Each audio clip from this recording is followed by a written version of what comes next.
amis, bonsoir. Nous nous retrouvons ce soir pour vivre notre deuxième temps de réflexion sur la Bible et concernant la question du sabbat. Pour ceux qui nous rejoignent, et ceux qui étaient déjà présents avec nous hier, je vous renouvelle un accueil chaleureux. Vous êtes au bon endroit et au bon moment. Je m'appelle Sandrine et c'est encore avec beaucoup de sympathie et d'enthousiasme que je vous propose ce soir de partager durant 1 heure environ ce que Dieu veut nous enseigner au travers de sa parole. Quelques annonces, afin que chacun puisse avoir l'occasion de s'exprimer, poser des questions sur les sujets présentés, nous mettons à votre disposition une adresse mail et un numéro de téléphone. Le tout s'affiche, donc l'adresse mail drancy.mp@gmail.com et le numéro de téléphone 06 68 38 51 19. Un appel, un texto, nous sommes à votre disposition. Nous avons eu d'ailleurs quelques retours et quelques questions. Martial y répondra d'ici quelques minutes. N'oubliez pas, également, les vidéos sont disponibles sur YouTube et vous pouvez directement taper l'église de Drancy ou encore l'église de Choisy-le-Roi pour pouvoir les retrouver. J'espère que vous êtes prêts, bien installés, la Bible en main ou encore l'application sur votre smartphone, ce qui nous permettra de nous plonger directement dans l'invitation que Dieu nous fait ce soir de venir à sa rencontre. Je vous invite juste avant à chanter ou à écouter, pour ceux qui ne le connaissent pas, le chant intitulé « Je veux te louer ». Je vous retrouve juste après.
Amen. Hier soir, Martial nous a entretenus sur la question de l'origine du sabbat. La Bible nous en parle dès ses premiers chapitres et Dieu nous interpelle en nous demandant de nous souvenir du jour du sabbat, qu'il a lui-même observé le 7e jour de son œuvre créatrice. Jour mis à part, sanctifié et béni par Dieu lui-même. Waouh, vous imaginez à quel point cette journée est si spéciale pour Dieu ? De tous les jours qu'il a créés, celui-ci est spécifiquement béni et sanctifié. C'est dire l'importance centrale et capitale pour nous aujourd'hui de comprendre tout ce qui en découle pour l'homme. Et cela semble semble être un feu d'artifice de bienfaits, de fêtes et de joie. Mettre à profit le sabbat pour admirer notre famille, développer et resserrer nos liens, mais aussi contempler la nature, l'observer, l'écouter et bien sûr rencontrer Dieu pour approfondir notre relation avec lui. Ce soir, nous irons encore plus loin sur la question du sabbat, comprendre sa place centrale au travers de la vie des personnages bibliques et finalement, pourquoi s'interroger à son sujet encore aujourd'hui. Je vous invite à prier avec Gaëlle, puis nous écouterons le chant intitulé « Moi, j'irai ». Et enfin, place à Martial, qui nous pose ce soir la question suivante. Le sabbat est-il aboli ou a-t-il été modifié? Bonne écoute.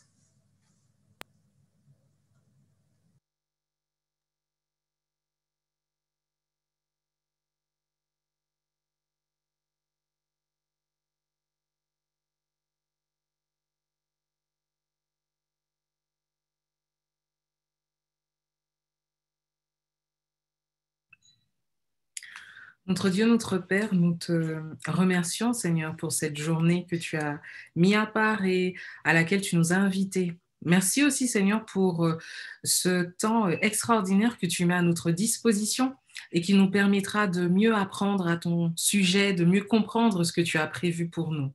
Alors, encore une fois, Seigneur, je t'invite à cette soirée, je t'invite à nous visiter, chacun de nous, et à faire en sorte que nous puissions capitaliser, que nous puissions vraiment comprendre ce que tu as en réserve pour nous. Bénis-nous, Seigneur, guide-nous et fais-nous goûter à tes délices un peu plus au cours de ce week-end. Que toute la gloire te revienne dans tout ce que nous ferons, dirons, et surtout touche Martial particulièrement de sorte que nous puissions bien saisir le message qu'il a à nous transmettre. Nous te prions au nom de ton Fils Jésus-Christ. Amen.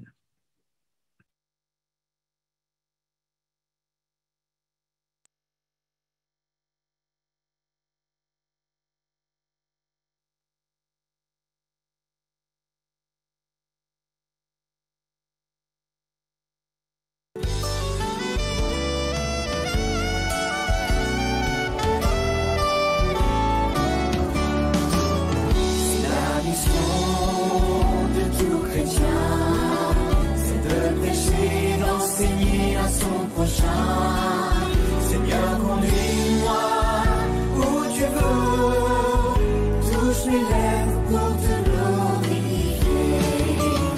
Moi j'irai où tu me dis, moi j'irai où tu me dis, qui marchera pour nous. Moi j'irai où tu me dis, moi j'irai où tu me dis, me voici, envoie-moi et j'irai.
Voilà, parfait. Bonsoir à chacun. J'espère vraiment que vous vous portez très bien. Moi, je suis plutôt en bonne forme et j'aimerais vous remercier de votre présence ce soir, alors que nous allons finalement continuer cette dynamique que nous avons depuis hier soir pour ce week-end axé principalement sur un sujet particulier, le sabbat. Donc, merci de votre présence et merci également à ceux qui se sont adressés à nous déjà en envoyant des emails, des SMS également.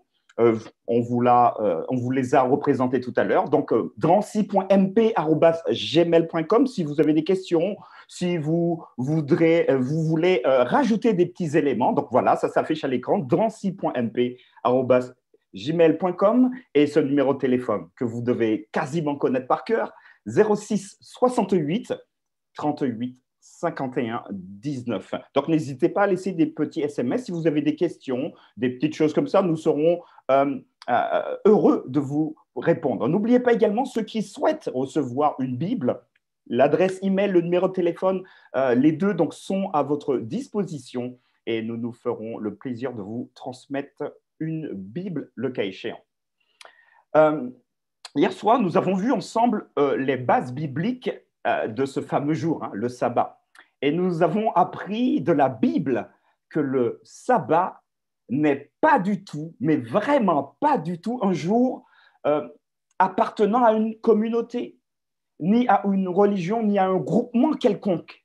Le sabbat appartient à Dieu. Et nous l'avons vu dans de nombreux textes hier soir. Et ce faisant, l'un de nos amis nous a posé une question suite à cette présentation que j'aimerais vous présenter. Alors, le sabbat, donc je cite, le sabbat est un temps de rencontre et de contact avec Dieu, entre autres. Pourquoi Dieu lui-même s'est-il reposé? Est-ce uniquement pour nous montrer l'exemple à suivre? Voilà, donc voilà la question. Donc, pourquoi Dieu s'est-il reposé? Est-ce uniquement pour nous montrer l'exemple à suivre? Et nous l'avons développé hier soir ensemble. J'aimerais simplement, pour répondre, pour donner à notre ami une perspective peut-être beaucoup plus large, parce que très clairement, en 45 minutes, nous n'avons pas le temps de tout balayer, mais je pense que toute l'équipe, nous essayons de vous donner l'essentiel pour que vous puissiez avoir des bases solides qui sont ancrées sur le texte biblique. Alors, si nous regardons dans le livre de la Genèse, au chapitre 1er, nous découvrons que Dieu nous donne un enseignement particulier. Il va nous dire au chapitre 1 que c'est moi qui suis le créateur de tout cela. Et le premier jour, il va donc créer le ciel et la terre. Il va faire des choses particulières. Donc, principalement, le premier jour, il va séparer la lumière et les ténèbres. Donc, hop là, lumière d'un côté, ténèbres de l'autre. Deuxième jour, il va créer l'atmosphère. Donc, ce que nous respirons aujourd'hui, le bon air frais, en tout cas quand ce n'est pas trop pollué. Donc, il a créé aussi cet espace, j'ai envie de dire, cet espace vital où nous vivons aujourd'hui. Le troisième jour, il va faire la terre et la mer, les premiers végétaux, les arbres fruitiers également. Le quatrième jour, il va mettre en place les luminaires, le soleil, la lune, les étoiles. Et d'ailleurs, dans le texte biblique, nous apprenons que le soleil, la lune, les étoiles, ça s'appelle également l'armée du ciel. Le cinquième jour, il va donc mettre en place les animaux qui sont les animaux aquatiques dans la mer et les oiseaux. Le sixième jour, il va donc créer les animaux terrestres et surtout, il va créer l'homme, le sixième jour. Mais c'est assez intéressant parce que nous l'avons vu hier, le septième jour, il va créer donc le sabbat. Il est pertinent, à mon sens, de pouvoir analyser le fait que Dieu créa tout avant l'arrivée de l'homme, qui arrive donc le sixième et en dernier, puis il crée enfin le sabbat, mais après que l'homme soit là. Ça, c'est intéressant. Et nous l'avons vu hier pour nous montrer l'exemple, bien évidemment, Exode 20, verset 8, je vais peut-être vous le relire rapidement. Oui, ce sabbat a été créé pour l'exemple. Je lis dans Exode chapitre 20 au verset 8. Pardon. Et voilà, donc je lis. Souviens-toi du jour du repos pour le sanctifier. C'est Dieu qui parle ici. Tu travailleras 6 jours et tu feras tout ton ouvrage, mais le 7e jour est le jour du repos de l'Éternel ton Dieu. Donc c'est mon jour, dit Dieu. Tu ne feras aucun ouvrage, ni toi, ni ton fils, ni ta fille, ni ton serviteur, ni ta servante, ni ton bétail, ni l'étranger qui est dans tes portes, car, et c'est ici l'exemple, tu ne feras pas ça, car en 6 jours, l'Éternel, donc Dieu, a fait les cieux et la terre et tout ce qui est contenu, et il s'est reposé le 7e jour. C'est pourquoi l'Éternel a béni le jour du repos et l'a sanctifié. Alors, je vais vous demander quelques secondes parce que je crois que j'ai quelque chose juste dans la gorge. 2 secondes.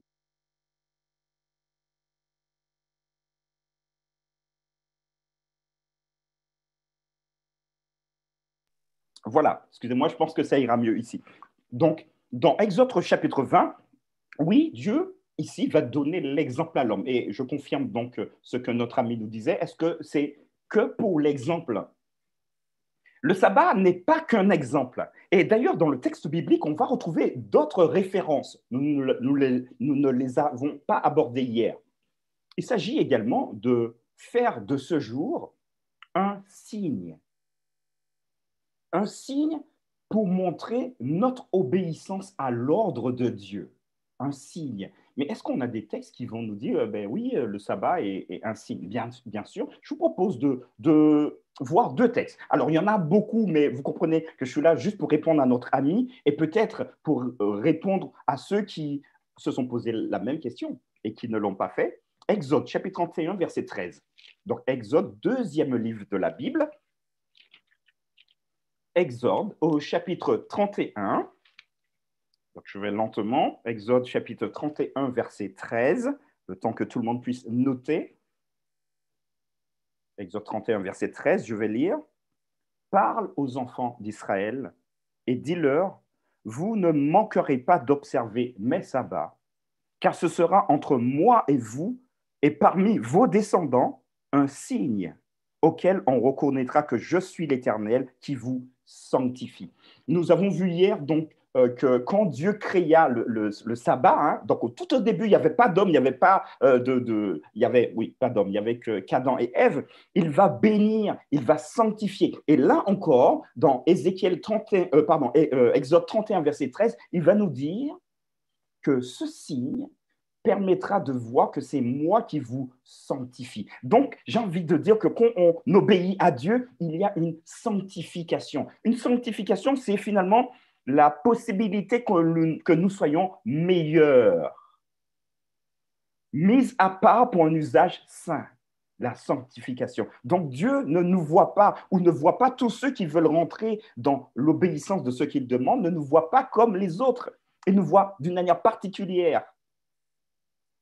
Regardons enfin, pour finir, pour donner encore à notre ami une perspective encore, dans Ézéchiel, chapitre 20, verset 12. Ézéchiel, donc pareil, dans l'Ancien Testament, Ézéchiel, vous trouverez quelques pages. Notez bien Ézéchiel, chapitre 20, verset 12. Voilà, je vais lire Ézéchiel 20, verset 12. « Je leur donnais aussi mes sabbats comme un signe. » Ça, c'est intéressant, comme un signe entre moi et eux, pour qu'ils connussent que je suis l'Éternel qui les sanctifie. C'est un signe. Et donc, j'ai envie de dire d'une manière très claire à tous les croyants du monde entier, si nous voulons dire que c'est Dieu, c'est lui qui nous rend meilleurs, c'est lui qui nous sanctifie, il suffit simplement d'entrer dans ce qu'il dit. Parce que c'est bien beau, je nous le dis. Ouais, Seigneur, tu as dit ça, mais je suis plus intelligent que toi, je fais différemment. Parce que je suis intelligent, tu m'as donné un cerveau. Merci, mais tu m'as proposé le sabbat, c'est bien beau, mais je pense que le mercredi, c'est le mieux. Parce qu'au moins le mercredi, j'ai posé RTT, je suis tranquille, et là, Seigneur, j'ai le temps. Donc ton jour, même si tu l'as béni, tu l'as mis à part, tu l'as sanctifié, mais moi, je préfère là parce que ça me convient. Alors, est-ce ici l'idée qu'on puisse trouver un jour qui nous convienne ou que nous soyons dans l'obéissance de Dieu? C'est à vous de décider. Ici, nous n'imposons rien, nous ne faisons que proposer ce que dit le texte biblique. Voilà, donc j'espère en tout cas, cher ami, je ne sais pas qui c'est qui nous a posé cette question, j'espère que c'est plus clair. Oui, c'est un exemple qu'il a fait, créer le sabbat, mais le sabbat va beaucoup plus loin que ça. Et il faudrait, je pense, un mois entier et tous les soirs pour voir toutes les facettes que Dieu nous propose dans le texte biblique s'agissant du sabbat. J'aimerais aussi répondre, mais un peu plus rapidement, à une deuxième question que nous avons eue, parce que nous avons vu ensemble Genèse chapitre 2, verset 2, et nous sommes restés passablement de temps là-dessus, mais l'une de nos amies nous a envoyé un message pour nous demander de repréciser certaines petites choses. Donc, Genèse, premier livre de la Bible, chapitre 2, verset 2. Et donc, la difficulté, c'était de voir que, oui, mais est-ce que le sabbat, c'est vraiment un verbe? Parce que j'avais dit que c'était un verbe. Alors, j'aimerais donc rassurer notre ami, même si j'ai déjà répondu, mais je vais le dire à tout le monde, comme ça l'information passera. Je lis Genèse 2, verset 2. Dieu acheva au 7e jour son œuvre qu'il avait faite, et il se reposa au 7e jour de toute son œuvre qu'il avait faite. Donc le verbe ici, se reposer, je ne vais pas rentrer dans l'hébreu ici, est conjugué, mais le verbe, c'est Shabbat. Shabbat, c'est un verbe. Même si ça devient un nom après, on va l'appeler le sabbat, donc pour identifier le 7e jour, mais Shabbat, se reposer, et je rappelle encore la signification, cessation d'activité. Et c'est Dieu qui se repose. Et nous l'avons également vu, je ne reviendrai pas dessus. Regardez la vidéo d'hier soir pour ceux qui veulent en savoir plus. Dieu n'est pas fatigué, mais il va nous montrer l'exemple à suivre. Et donc, dans l'expression année sabbatique, peut-être que certains l'ont déjà appris, cette année sabbatique, on sous-entend que c'est une année où on n'en fait rien. Ah, je suis tranquille, je pars en vacances, je fais le tour du monde. J'ai pris une année sabbatique pour m'occuper des enfants. J'ai pris une année sabbatique pour réaliser un projet. Donc là, dans cette expression année sabbatique, on voit bien la cessation d'une activité qu'on avait l'habitude de faire pour faire autre chose. Et le autre chose ici que Dieu va faire, c'est qu'il va rencontrer l'homme, mais il va tisser avec lui durant le sabbat un lien particulier. Sabbat, qui est un verbe, Shabbat, ou le sabbat, qui est un nom, c'est finalement des homonymes nom et verbe. Mais en français, on a également des expressions qui pourraient s'apparenter à ça. Par exemple, vous avez, si je prends le tribunal à accuser, donc c'est un verbe, donc le tribunal a accusé, mais maintenant, on dit aussi un accusé. Vous voyez, donc accusé, accusé, ok, accusé, accusé, comme Shabbat et Sabbat, ou Shabbat, donc Sabbat, Sabbat, c'est un verbe et un nom, accusé, c'est un verbe, et accusé, c'est un nom également. Un accusé, on peut être accusé parce qu'on a été rendu, jugé coupable de quelque chose. Il y a également je travaille, c'est bien un verbe, mais je peux faire aussi je fais un travail. Vous voyez, donc du coup, ça s'appelle des homonymes non-verbes ou verbe-non. Voilà. Voilà, ce soir, nous aborderons ensemble cette problématique qui pourrait vous interpeller. Le sabbat est-il aboli ou peut-être modifié s'il n'est pas aboli? Alors, probablement que nous sommes très nombreux à nous poser la question. L'idée, c'est de poser encore une fois les bases bibliques pour savoir si le sabbat est aboli. Est-ce que la plupart des croyants qui continuent à observer ce jour, à célébrer ce jour, est-ce qu'ils ont raison de le faire? Est-ce qu'ils n'ont pas raison de le faire? Ou ce n'est pas très important, même si je pense que vous avez un peu déjà la réponse. Mais voyons ce que le maître va nous dire. Le maître ici, c'est pas moi, c'est Jésus lui-même. Et je vous invite à partir dans le premier texte. Prenez note, les amis, parce que c'est important pour nous, pour chaque chrétien du monde entier. Matthieu, chapitre 5. Alors, Matthieu, pour ceux qui ont un peu de difficulté, vous prenez votre Bible, vous allez Allez, 2/3, à peu près, 2/3, c'est le premier livre du Nouveau Testament, Matthieu, chapitre 5. Et regardez ce que Jésus va dire à partir du verset 17. Allez, le texte est tellement beau que je vous propose de lire versets 17 à 20. D'accord? On fait comme ça, versets 17 à 20. Vous êtes avec moi? Matthieu chapitre 5, 17 à 20. Je lis. Ne croyez pas que je sois venu pour abolir la loi ou les prophètes. Ça nous donne déjà une indication. Je suis venu non pour abolir, mais pour accomplir. Car je vous le dis en vérité, tant que le ciel et la terre ne passeront point, il ne disparaîtra pas de la loi un seul iota ou un trait de lettre jusqu'à ce que tout soit arrivé. Celui donc qui supprimera l'un de ses plus petits commandements et qui enseignera aux hommes à faire de même sera appelé le plus petit dans le royaume des cieux. Mais celui qui les observera et qui enseignera à les observer, celui-là sera appelé grand dans le royaume des cieux. Car, je vous le dis, si votre justice ne surpasse pas celle des scribes et des pharisiens, vous n'entrerez point dans le royaume des cieux. Voilà donc une déclaration du Christ lui-même dans Matthieu 5 à partir du verset 17. Et nous allons simplement nous attarder un peu ici. Ne croyez pas. Le texte commence comme ça. Ne croyez pas. Parce que, pourquoi? Parce que les hommes, parfois, ils croient que Dieu a aboli la loi. Jésus va dire non, non, non, non, non, non. Enlevez-vous ça de la tête. Moi, je ne suis pas venu abolir la loi. Point barre trait. Mais il va rajouter ou les prophètes. J'aimerais que nous puissions nous poser une question précise ici. Qu'est-ce que c'est la loi? Alors, j'entends certains me dire, ouais, non, mais c'est les 10 commandements. Et j'ai envie de vous dire, pas du tout. Il ne s'agit pas ici des 10 commandements. Et pourquoi je dis qu'il ne s'agirait pas ici des 10 commandements? Ici, le terme en grec, c'est nomos, qui veut dire loi. Donc, on n'a pas plus de précision. Néanmoins, Jésus va dire deux choses. Je ne vais pas abolir ni la loi, ni les prophètes. Ça, c'est intéressant. Les prophètes.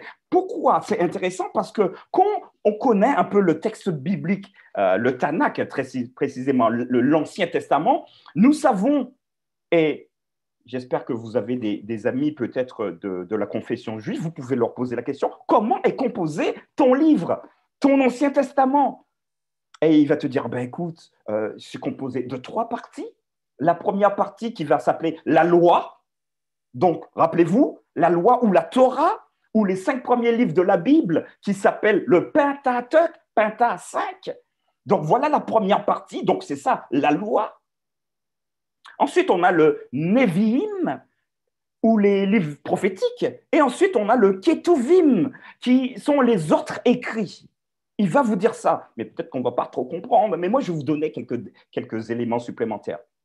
Quand il s'agit ici de loi, Jésus va parler très clairement de la Torah. Je ne suis pas venu abolir tout ça. Je ne suis pas venu mettre tout ça à la poubelle. Ni les prophètes. Alors, qu'est-ce que ça veut dire, les prophètes? Simplement, on peut le traduire par les Nevi'im. Et dans la Bible, vous allez trouver ce bloc qu'on appelle les livres prophétiques qui est finalement composé de Josué, Juge, Samuel, 1 et 2 rois, Ésaïe, Jérémie, Ézéchiel, Osée, Joël, etc., etc. Reprenez vos Bibles, vous allez voir, en général, c'est bien séquencé au tout début. Donc, Jésus est en train de leur dire à eux, je ne suis pas venu abolir tout ce que j'ai dit en avance, je ne suis pas venu non plus abolir tout ce que les prophètes ont dit. Ne croyez donc pas que je sois venu abolir la loi ou les prophètes. Je suis venu pour abolir, je ne suis pas venu pour abolir, mais pour accomplir, nous dit le texte biblique au verset 17, accomplir finalement pour remplir jusqu'au bord. Retenez ça, je ne suis pas venu pour annuler, pour jeter tout à la poubelle, mais je suis venu pour remplir jusqu'au bord. Alors, j'avais pas préparé ça, j'ai ma bouteille ici, et il y a encore de l'eau, j'espère qu'on ne voit pas la marque, comme ça, je n'aurai pas de problème. Donc, on ne voit pas. Voilà, donc, la loi et les prophètes vont commencer à remplir finalement ma bouteille. Et Jésus viendra pour me dire, écoute, ça c'est pas mal, mais tu sais, c'est pas suffisant. Je vais te donner quelque chose de supplémentaire. Je vais remplir jusqu'au bord. Je suis venu non pour abolir, non pas pour jeter ta bouteille à la poubelle, mais je suis venu pour remplir jusqu'au bord, pour accomplir. Car je vous le dis en vérité, il continue comme ça, Jésus. Écoutez-moi bien, c'est important, verset 18. Tant que le ciel et la terre ne passeront point. On s'arrête 2 secondes. Est-ce que vous avez vu le ciel aujourd'hui? Ah, ça va, moi je l'ai vu. J'ai vu, en plus il faisait un peu chaud, ça allait, c'était agréable. Donc le ciel est encore là. Et il va également dire que tant que la terre ne passe pas, est-ce que la terre est encore présente?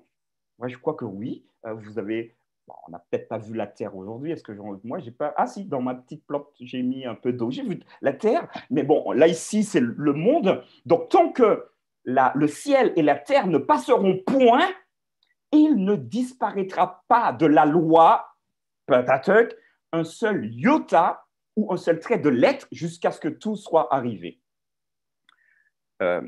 même si on ne comprend pas la fin, on peut se dire qu'on a un ciel sur notre tête, on a une terre ici, donc jusqu'à tout ce que ce sera arrivé, ce qui doit arriver n'est pas encore arrivé. Et j'ai envie de nous dire que ce qui doit arriver, c'est la destruction définitive de ce monde dans lequel nous vivons. Mais c'est Dieu qui va s'en charger. Pour le moment, soyons tranquilles et restons au contact avec lui. Et c'est ça le plus important à l'heure où je vous parle.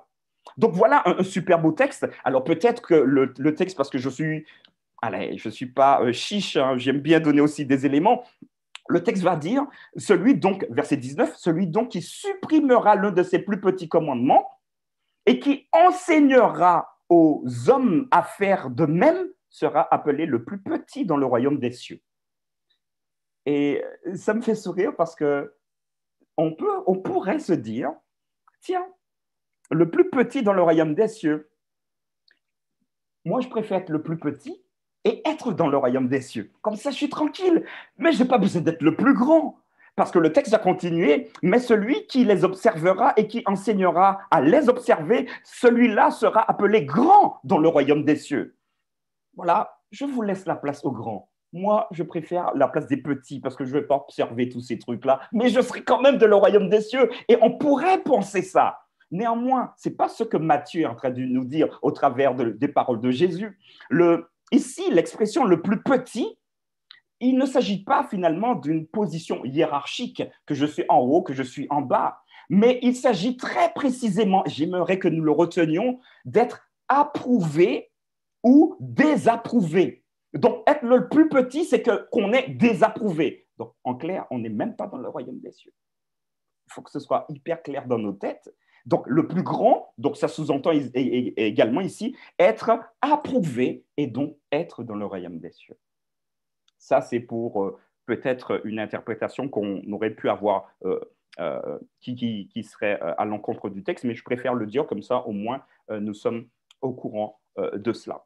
Voilà, donc Matthieu va nous dire que Jésus lui-même a déclaré qu'il n'est pas venu abolir la loi. Mais c'est intéressant, parce que nous l'avons vu hier, dans cette loi, et nous allons le voir tout à l'heure un peu plus en détail, Israël, c'est un pays comme la France, par exemple, et vous savez très bien que dans un pays, il y a plusieurs lois. On parle de la loi. Nul n'est censé ignorer la loi. On nous le dit comme ça. Vous pouvez utiliser ou être au tribunal pour tout, pour une affaire délictuelle, pour des contraventions, pour j'espère que non, des délits graves, voire des crimes. Et vous allez dire au juge, mais je ne savais pas, je n'étais pas au courant. Et il va simplement vous dire, nul n'est censé ignorer la loi. Mais dans quel que soit le bloc où vous allez vous trouver, nul n'est censé ignorer la loi. Israël, c'est un pays, il y a beaucoup de lois différentes. Et au fur et à mesure, nous allons voir tout à l'heure, dans quelques instants, d'ailleurs, les subtilités entre la loi, donc c'est un gros bloc, et les lois. Mais voyons juste avant un texte qui se trouve dans le livre des Romains. On part dans le Nouveau Testament, Romains, Matthieu, Marc, Luc, Jean, Actes des Apôtres, et ensuite vous avez Romains. Toujours dans le Nouveau Testament, Romains chapitre 3. Et je vous invite à prendre avec moi le verset 28. Romains chapitre 3, verset 28, à partir du verset 28. J'attends quelques secondes, le temps que vous trouviez. Regardez, attention, accrochez-vous, parce que là, ça va bouger un peu. Romains 3, à partir du verset 28, je lis. Car nous pensons que l'homme est justifié par la foi, sans les œuvres de la loi. Ou bien Dieu est-il seulement le Dieu des Juifs? Ne l'est-il pas aussi des païens? Oui, il l'est aussi des païens, puisqu'il y a un seul Dieu qui justifiera par la foi les circoncis et par la foi les incirconcis. Et là, on se dit, super! Ici, il n'y a pas question de loi, mais il suffit de lire le verset juste après, verset 31. Vous le lisez avec moi? Anéantissons-nous donc, dans la même dynamique, anéantissons-nous donc la loi par la foi? La réponse est sans appel. Loin de là, j'ai envie de dire jamais, il n'en est pas question. Et le texte continue, au contraire, nous confirmons la loi. Ah là là là là là là. On se pose la question. L'idée depuis tout à l'heure, c'était de savoir est-ce que la loi est abolie. Jésus nous dit négatif, j'ai rien aboli du tout. Au contraire, je vais jusqu'à remplir, à mettre ce qui manquait dedans pour aller plus loin avec vous. Et là, l'auteur du livre des Romains, bon, pour certains, ils disent Paul, d'autres, ils ne sont pas d'accord, mais on va laisser ce problème-là aux exégètes qui se cassent la tête dessus. Anéantissons-nous donc la loi par la foi? Est-ce que parce que nous avons la foi, la loi, pas besoin? Il va dire non, jamais. Nous confirmons la loi. OK. Je pense que le texte est assez clair, donc je ne vais pas continuer dessus. Néanmoins, j'aimerais revenir sur les différents types de lois. Quelle loi? Nous confirmons quoi? Je vous l'ai dit tout à l'heure, Israël, c'est un pays. Alors là, on ne parle pas d'Israël actuel, on parle d'Israël de la Bible, parce que moi, ce qui m'intéresse avec toute mon équipe, c'est qu'on puisse se concentrer sur le texte biblique. Il y a donc dans la loi d'Israël, donc biblique, des lois civiles. Vous pouvez, par exemple, vous pouvez prendre des notes parce qu'on ne les lira pas ensemble, mais moi, j'aime bien justifier tout, donc je vous donne les textes, vous allez pouvoir aller les vérifier par vous-même. Donc, il y a donc des lois civiles, vous pouvez trouver ça dans Exode chapitre 21, par exemple, à partir du verset 30 et jusqu'au chapitre 22. Donc, il y a des lois civiles qui vont régler l'histoire de criminalité. Vous pouvez trouver également ces lois civiles dans le livre du Lévitique, chapitre 20, chapitre 24 également, vous avez donc voilà, une série de lois propres à Israël qui servent à régler les différends et les conflits entre les individus et qui permettent aussi de juger les crimes commis en Israël. Donc voilà les premières lois civiles. Ensuite, vous avez un deuxième bloc de lois qui, on va dire que ce sont des lois familiales. Vous pouvez les retrouver par exemple dans Nombre chapitre 27 ou Nombre chapitre 36. Alors, je vais reprendre ces textes-là parce que comme on ne les lit pas, peut-être que vous n'avez pas le temps d'écrire, mais vous pouvez quand même regarder la vidéo à l'issue. Et donc, ces lois familiales qui vont permettre de régler les questions familiales, puisque ce sont des lois familiales sur la filiation, sur les héritages. Et par exemple, le premier-né, c'est lui qui avait le droit à l'héritage. Et on se rappelle peut-être, en tout cas pour ceux qui maîtrisent le texte biblique, de Jacob et Ésaü. Il s'est passé des choses entre ces deux frères. Des lois donc familiales. Nombre 27 par exemple, ou encore Nombre chapitre 36. Nous avons également les lois dites religieuses, dans lesquelles on retrouve des prescriptions par rapport aux différentes cérémonies. Alors, en Israël, il y avait beaucoup de cérémonies, le matin, le midi, le soir. Il y avait les différentes fêtes également. Vous connaissez au moins, ou vous avez déjà entendu, le Yom Kippour. Donc, il y a des choses comme ça. On les appelle également les lois cérémonielles que vous pouvez trouver dans le Lévitique. Cérémoniel, dans cérémoniel, on entend quoi? Cérémonie. C'est intéressant. Propre également à ce service qu'un groupe d'Israélites qu'on appelle les Lévites réalisaient dans le temple. C'était les prêtres, si vous voulez. Donc là aussi, on peut le trouver ça dans Lévitique chapitre 1, 5, Lévitique 25, Deutéronome 14. Voilà, vous allez trouver toutes ces lois. Mais j'aimerais que nous puissions mettre le focus sur une loi particulière, une loi qui n'est pas traitée comme les autres. Il s'agit donc de l'essence de la loi morale. Je redis ici, l'essence de la loi morale.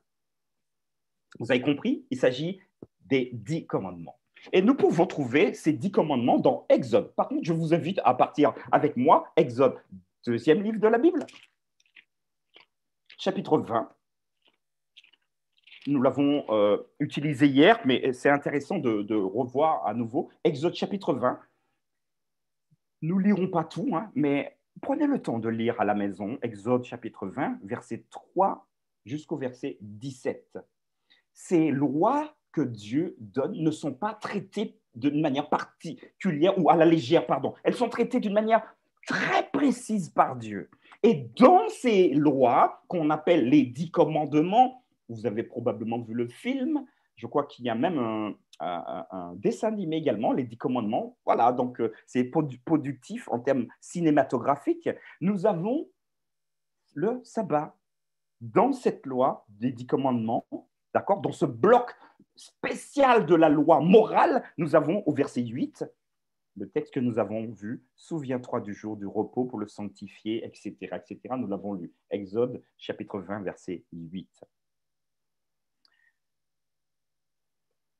Laissez-moi vous dire que ces 10 paroles, ces 10 lois, ces 10 propositions que Dieu nous fait sont spéciales et je vais vous dire pourquoi. Précisément parce que Dieu les écrivit lui-même dans la pierre. Là, ce n'est pas Moïse qui a pris une peau de mouton ou une peau de cabri ou je ne sais pas quoi pour écrire les lois ou des parchemins. Non, pas du tout. Ici, Dieu va traiter ces 10 paroles d'une manière particulière et il va dire, Moïse, touche pas à ça, ça c'est chasse gardée, c'est pour moi, je m'en occupe, c'est moi qui vais les écrire. Et pour confirmer ce que je suis en train de dire, regardez dans le même livre, Exode, au chapitre 31, verset 18. Exode 31, verset 18. Vous êtes avec moi? Exode 31, verset 18, et regardez ce que le texte va dire. Lorsque l'Éternel eut achevé de parler à Moïse sur la montagne de Sinaï, il lui donna les 2 tables du témoignage, tables de pierre écrites du doigt de Dieu. Ici, les 10 commandements, qu'on appelle également les tables du témoignage, sont écrites non pas non, c'est Dieu qui va le faire lui-même. Il va graver ça dans la pierre. Et je vais faire en parallèle. Quand c'est gravé dans la pierre, c'est pour que ça ne puisse pas disparaître. Peut-être avez-vous l'occasion de partir dans des pays comme l'Égypte, où vous allez constater que les hiéroglyphes, on a l'impression qu'ils ont été fabriqués avant-hier. Parce que quand c'est dans la pierre, ça ne bouge pas. Et d'ailleurs, en France, nous avons cette expression gravé dans le marbre. Et quand c'est gravé dans le marbre, c'est que ça ne bouge pas. Et Dieu va utiliser cette métaphore, ce moyen pour nous faire comprendre que quand lui-même, il écrit quelque chose, non pas sur la peau, mais sur de la pierre ou dans la pierre, ça ne bouge pas. Moi, je trouve ça génial. Donc, les 10 commandements, y compris le sabbat, sont écrits dans la pierre. Mais voyez avec moi, toujours dans Exode, chapitre 34, vous tournez 2 pages, ou 3, en fonction de la Bible, Exode 34, verset 1. Parce que, alors, je vous fais la petite histoire, on n'aura pas le temps de le voir ici. La première fois, Dieu a donné donc à Moïse les tables, il est descendu et puis il les a cassées. Donc Dieu dit, très bien, tu les as cassées, mais regardez, Exode 34, verset 1, l'Éternel dit à Moïse, taille, donc cette fois-ci, toi-même, tu vas les tailler, taille 2 tables de pierre comme les premières, et j'y écrirai les paroles qui étaient sur les premières tables que tu as brisées. Voilà encore. Ah, tu as cassé ta... Ah, donc, ok, ben, je vais refaire l'exercice. Je vais écrire moi-même parce que c'est chasse gardée. Ça, ce sont mes paroles. Et je pense que c'est intéressant de voir également que le fait que Dieu ait écrit lui-même a une importance particulière pour nous, mes amis. Et je rappelle encore que le sabbat, puisqu'on l'étudie pendant cette semaine, fait partie des 10 commandements que Dieu a écrit sur on va prendre le marbre dans la pierre. Et en plus, on ne va pas traiter ces 10 commandements-là comme les autres lois. Pas du tout. Dieu, encore, il est tellement intelligent qu'il va faire une différence entre les 10 commandements et toutes les autres lois. Vous me suivez? Je répète. Je suis allé trop vite. Dieu va faire une différence entre les 10 commandements qu'il a lui-même écrits de ses lois et tous les autres commandements. Ah ouais, Martial, tu dis ça? Prouve-le. Ah ben, prouve-le, parce que ce n'est pas moi qui vais prouver quoi que ce soit. Regardons ce que Exode, chapitre 25, verset 16, va nous dire. Exode 25, verset 16.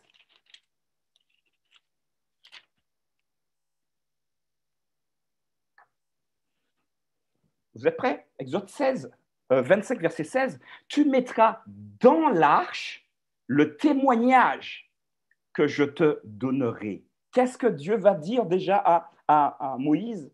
tu ne vas pas faire n'importe quoi avec. Hein. Le témoignage que je vais te donner, Exode 25, verset 16, tu vas le mettre, le témoignage, dans l'arche. Tu ne le mettras pas ailleurs, dans l'arche. C'est particulier ici. Et j'aimerais vous dire simplement que Hébreu, le Nouveau Testament, vous voyez, parce qu'on aime bien faire la correspondance, Hébreu chapitre 9, versets 3 à 4. J'espère que vous êtes avec moi, Hébreu 9, 3 à 4. Donc, on va passer dans le Nouveau Testament. Alors, j'avoue, on manipule beaucoup.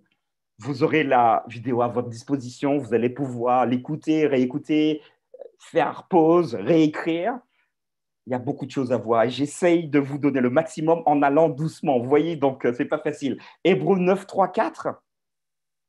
Et le livre d'Hébreu va nous dire ceci, Hébreu chapitre 9, verset 3 et suivant. Derrière le second voile, là on parle du temple, donc derrière le second voile se trouvait la partie du tabernacle ou du sanctuaire ou du temple, appelée le Saint des Saints, renfermant l'autel d'or pour les parfums et l'arche de l'alliance, entièrement recouvert d'or. Il y avait dans l'arche un vase d'or contenant la manne. Donc, il y avait quoi dans l'arche? On sait déjà, il y avait un vase d'or contenant la manne. Deuxièmement, la verge d'Aaron qui avait fleuri. Et ensuite, le texte va nous dire, et les tables de l'alliance. Donc, les 10 commandements étaient, même le Nouveau Testament nous le rappelle, étaient dans l'arche. Ce n'était pas n'importe où. Et c'est important de comprendre que Dieu ne traite pas ses paroles à la légère. Alors, qui nous dit que les autres lois n'étaient pas aussi dans l'arche? C'est bien beau, mais la Bible, j'ai envie de dire, Dieu est plus intelligent que nous, il a déjà répondu. Et nous allons repartir dans l'Ancien Testament et nous allons voir Deutéronome chapitre 31, verset 26. Vous êtes avec moi? J'entends oui, ok, parfait. Deutéronome 31, verset 26. Regardez ce qui se passe, parce que là, Dieu va donner plein de lois, plein de directives à Moïse. Et puis finalement, à la fin de tout ça, il va dire ceci. Prenez ce livre de la loi. Donc celui-là, ce n'est pas le même qu'on a mis dans l'arche. Hein. Donc prenez ce livre de la loi et mettez-le, où ça? À côté de l'arche de l'alliance de l'Éternel, votre Dieu. Et il sera là comme témoin contre vous. Dieu fait une séparation très nette entre les paroles qu'il a données et qu'il dit explicitement de mettre dans l'arche et les autres lois qui disent vous pouvez poser ça à côté. Parce que ça n'a pas la même importance. Voilà donc la différence qu'il y a entre les 10 commandements où est enchâssé, j'ai envie de dire, le sabbat et les autres lois du peuple d'Israël dans la Bible. J'aimerais, pendant les 9 minutes qui me restent, vous proposer une perspective différente s'agissant du sabbat. Nous avons dit que Jésus lui-même a dit « Je ne suis pas venu abolir, ni modifier, ni quoi que ce soit. Je ne suis pas venu pour ça. Je suis venu pour mettre le comble à la loi, pour ne pas faire tout ça, non pas détruire. Je ne suis pas là pour ça. » Et j'aimerais maintenant que nous puissions nous remobiliser. Nous allons passer maintenant et nous resterons et nous terminerons dans le Nouveau Testament.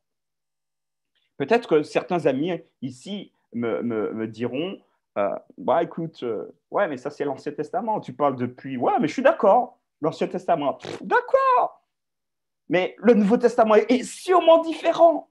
Mais regardons ce que le texte nous dit. Je vous propose un premier verset. Il se trouve dans Marc, dans Matthieu, Marc, deuxième livre du Nouveau Testament. Marc, au chapitre 1, verset 21.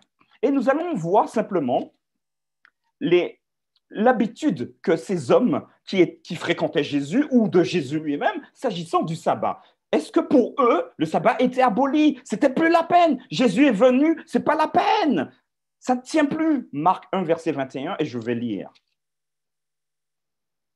Ils se rendirent à Capernaum et, le jour du sabbat, Jésus entra d'abord dans la synagogue et il enseigna. Qu'est-ce que Jésus faisait le sabbat? Alors, c'est vrai, il a fait des miracles aussi. Hein. Mais le sabbat, il était dans une synagogue. Qu'est-ce qu'on fait dans une synagogue? Ah ben, mes amis, on rentre en relation avec Dieu. On communique avec Dieu et aussi on communique avec ceux qui sont avec nous. Nous sommes en train de faire un culte, que ce soit dans une synagogue, que ce soit dans une mosquée, j'ai envie de dire, que ce soit dans une église ou un temple. On va aller le jour du sabbat et Jésus, c'est mon exemple, mais j'imagine que c'est le vôtre aussi. Et s'il fait quelque chose, il va nous demander de faire pareil. Donc le sabbat, il va faire quoi? Le texte nous le dit très clairement. Il va aller dans une synagogue, là, en l'occurrence, dans un lieu de culte, et il va enseigner. Ça, c'est Marc qui nous le dit. Regardons maintenant ce que nous dira le livre de Luc. C'est le livre qui suit, juste après.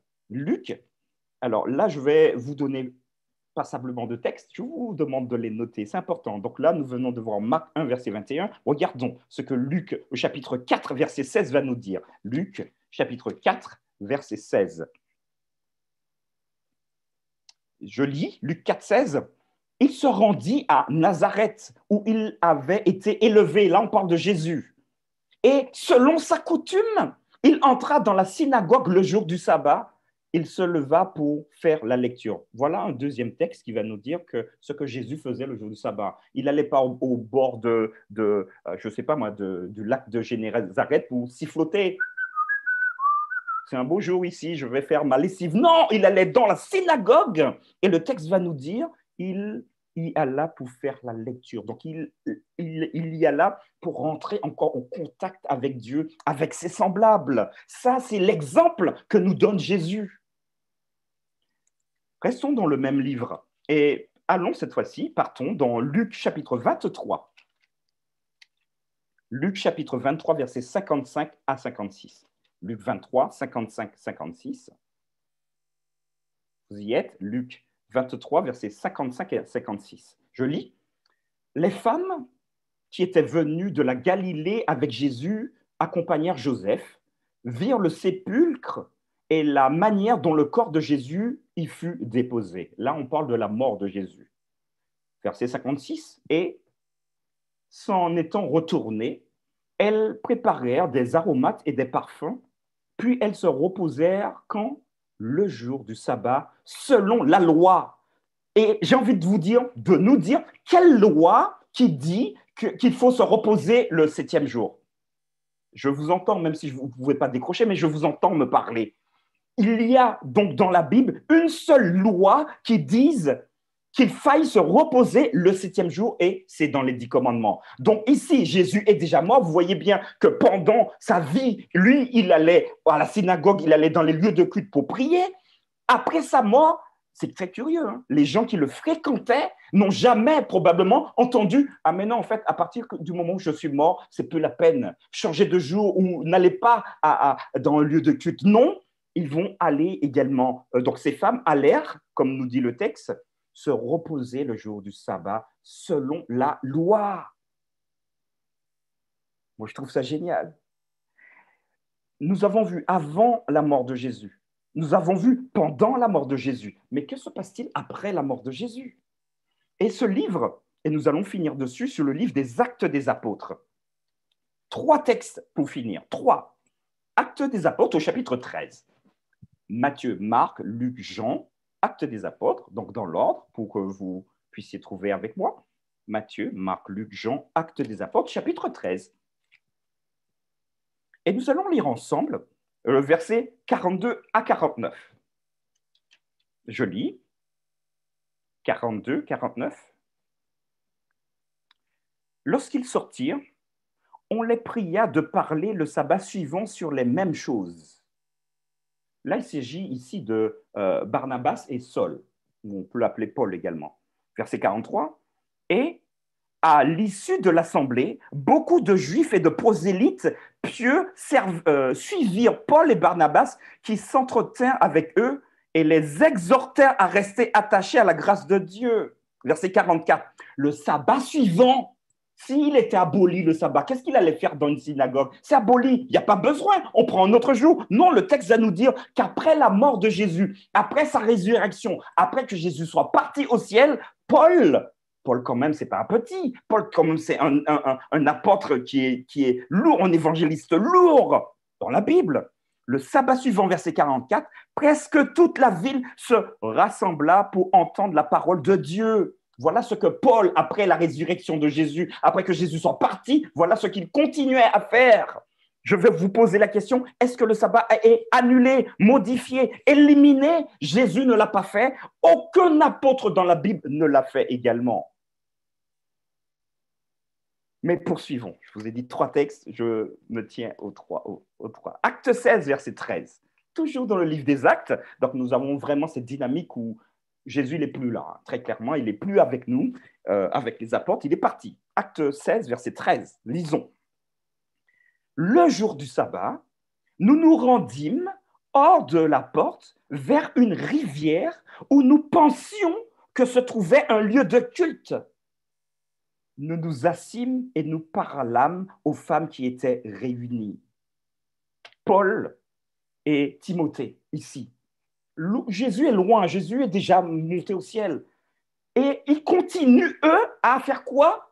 À observer ce que la loi leur proposait de faire. Ils rentrent dans cette dynamique. Ici, comprenez bien qu'il ne s'agit pas de « ouais, parce que la loi dit ça, donc je le fais ». Non, ils y mettaient leur cœur et ils étaient en déplacement ici. Et qu'est-ce qu'ils vont faire? Ils vont chercher un endroit. Non, mais ça va aujourd'hui. Il faut qu'on se retrouve pour discuter, pour échanger, parce que c'est ce que Dieu nous demande de faire. Et enfin, un dernier texte, Acte 18, verset 4. Et ce sera le tout dernier, c'est promis. Acte 18, verset 4. Nous retrouvons encore Paul, ici, qui va nous dire, Paul discourait dans la synagogue. Il le faisait quand? C'est curieux, hein? Chaque sabbat. Et il persuadait des Juifs et des Grecs. Donc là, en l'occurrence, un petit clin d'œil, il n'y avait pas ici que des Juifs. Il y avait aussi des Grecs, donc des gens non juifs.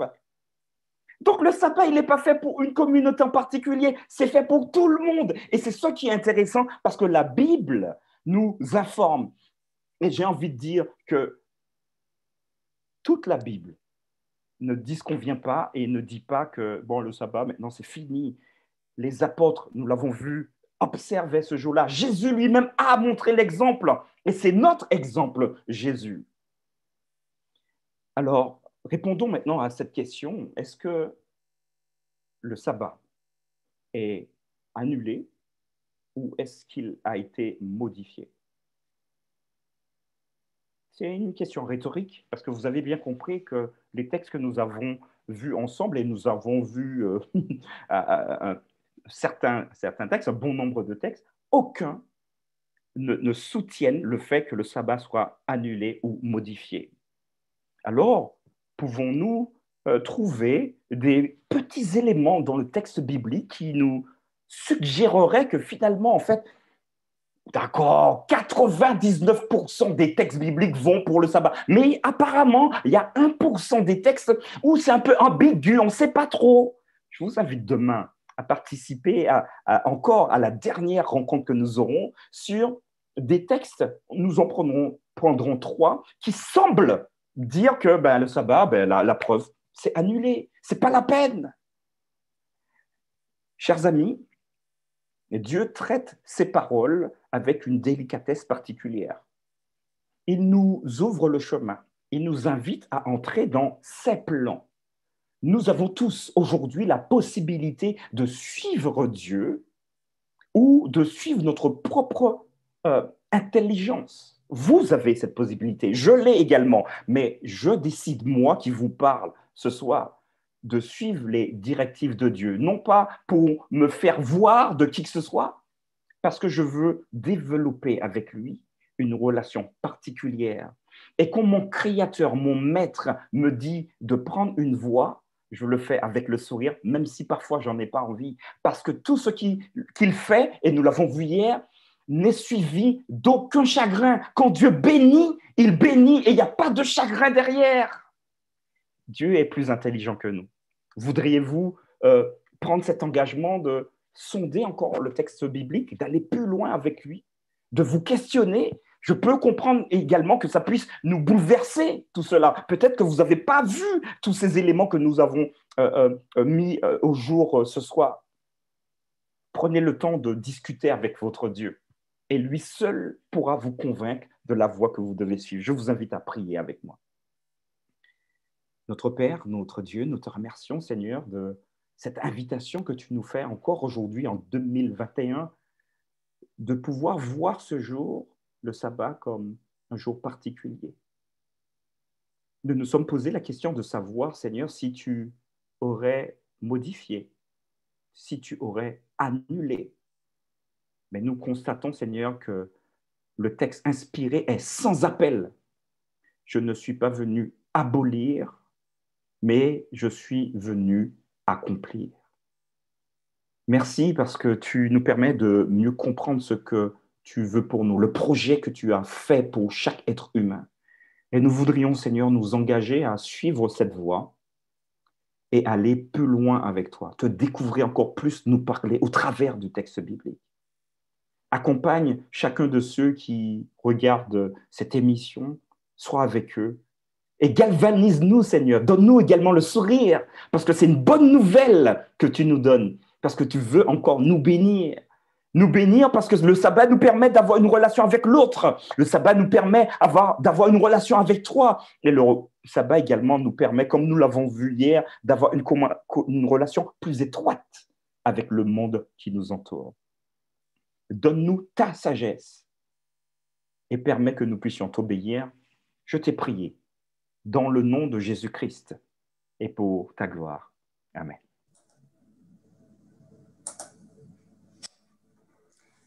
Le sabbat, une expérience historique et encore réelle aujourd'hui. J'espère que cette journée même, qui s'achève avec toutes ces explications sur son bien fondé, vous aura permis de l'appréhender d'une manière différente. Comme nous vous l'avons rappelé, n'hésitez pas, à la suite de cette nouvelle étude, à prendre contact avec nous pour toute question ou besoin d'informations complémentaires. Je vous rappelle les points d'accès drancy.mp@gmail.com ou encore le 06 58 38 51 19. Nous répondrons à vos questions. Demain soir, dernière partie de notre étude sur le sabbat.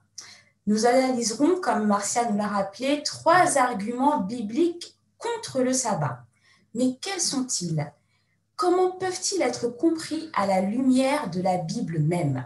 Je vous donne rendez-vous demain, dimanche, à 19h, pour lever le voile sur ce mystère. Bonne fin de sabbat à tous, excellente soirée et à demain. Que Dieu vous garde.